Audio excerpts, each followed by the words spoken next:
How's it going, YouTube? It's Never Torpid here. I'm sure you're wondering why I came off the screen. It's because I'm getting everything I need to do done out of the game as well as in the game, keeping it the Never Torpid way. Let's dive right into it. Let's not waste any time. You know, chat. I almost called you guys chat, YouTube. This pillow is just really not cutting it. If any chair sponsors are out there, let me know. Today we're going to talk about the talents that I'm using at the highest MMR, right in the middle of MMR, at the lowest MMR. These talents are just so strong across the board. There's really not a time to not take these talents. Let's just dive into it. If you are here to just see the talents and move on and not ask any questions or learn anything, some people are like that. Go ahead, take a look, soak them in. If you're here to get a brief explanation and want even more information, then stop by the stream at twitch.tv/nevertorpid, 2 to 10 Eastern every day. Right now, I'm going to give you a breakdown of why I'm using these. Nature's Balance. Show up to bases with 50 Astral Power. Defend a base with 50 Astral Power. Extremely strong. Gain Astral Power during the team fights. It really adds up, guys. The only alternative here is Trent's to defend a base. So talk to your team. Find out what you're doing. Wild Charge, guys, look at this. I wish I could get my hands on the screen.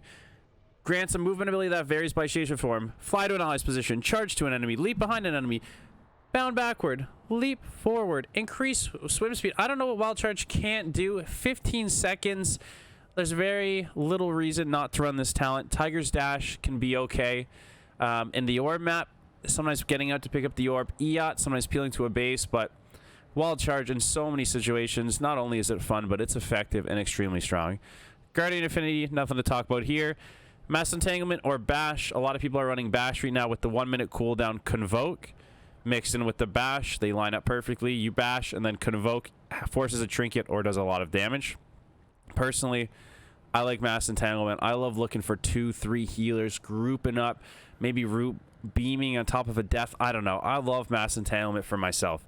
Incarn, I like the big dam. I like the simplicity of just adding some duration, adding some crit, getting the big Incarns out.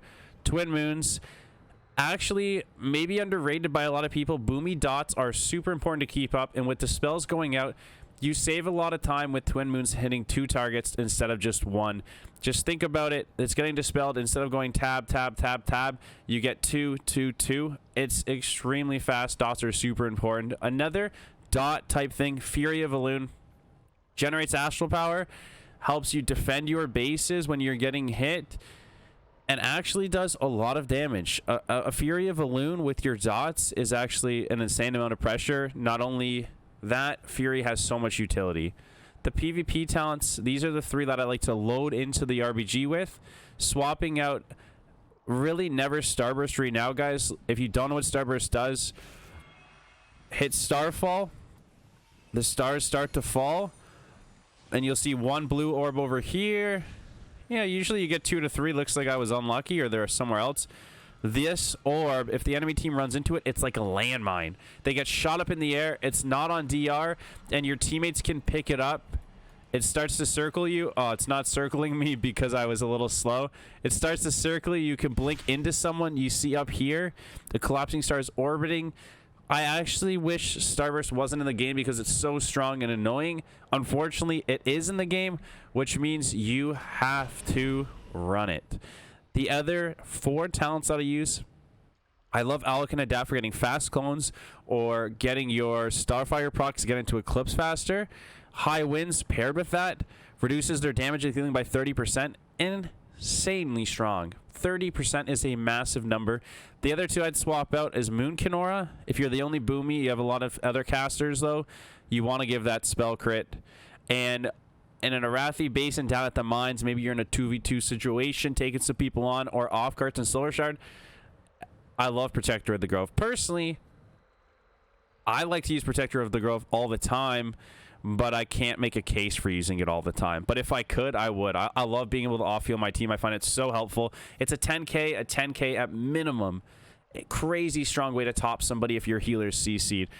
The other talents are fine. They're interchangeable if you want to have some fun, but they're pretty garbage in my opinion. There's not really a reason to use anything but these three: Moon Kenora and Protector of the Grove. All the other ones, you can make a case for why they're decent, but they're just not as strong as these. And really, guys, that's all there is to it. Keep this video simple and short. If you need to see anything else, come to the stream, twitch.tv/nevertorpid, live almost every day but Saturday, guys. You got to take one day off. Saturdays are Never Torpid Day. 2 to 10 Eastern. I'm running the best viewer RPGs in the business, as long as high MMR games. I believe my Boomy's sitting on 2135. We cover almost every CR group out there. Come stop by. If you like this video, subscribe down below. We're coming out with new videos every Sunday moving forward. Thank you guys so much for the support. Remember, if you want to keep it Never Torpid in the game and out of the game, you gotta want it.